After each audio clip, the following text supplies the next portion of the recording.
Cricket से जुड़ी तमाम खबरें, वर्ल्ड रिकॉर्ड, आईसीसी रैंकिंग और आने वाली सीरीज के शेड्यूल से बाखबर रहने के लिए सब्सक्राइब करें बी ऑफिशियल चैनल को और दबाएं बेल के बटन को ताकि आप हमारी लेटेस्ट वीडियो सबसे पहले देख सकें। शुक्रिया।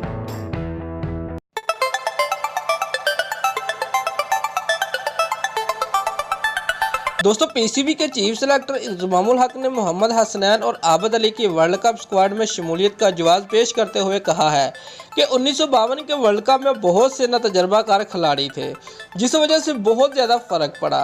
दोस्तों, निजी खबर रसा अदारे को दिए गए इंटरव्यू में इंजमामुल हक ने कहा कि मैंने 1952 के वर्ल्ड कप से पहले 6 या 7 मैच ही खेले थे, जबकि जाहिद फजल ने 8 से 10 मैच खेले थे। उनके अलावा इकबाल सिकंदर, वसीम हैदर और आमिर सुहेल भी तजर्बाकार थे, लिहाजा ये सिर्फ और सिर्फ कम्बिनेशन की बात है। उन्होंने मजीद कहा कि कौमी टीम में वर्ल्ड कप जीतने की भरपूर सलाहियत रखती है, लेकिन यकीन से ये नहीं कहा जा सकता कि कौन जीतेगा। दोस्तों, पाकिस्तान टीम वर्ल्ड कप जीतने के लिए 4 फेवरेट टीमों में से एक है, और ये मैं नहीं कह रहा बल्कि तमाम क्रिकेट माहिरीन का भी यही ख्याल है।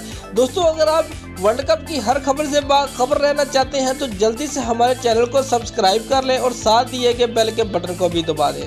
दोस्तों, अगर आपको हमारी ये वीडियो पसंद आई है तो लाइक और कमेंट लाजमी करें और हमारे चैनल को सब्सक्राइब करना मत भूलिए। शुक्रिया।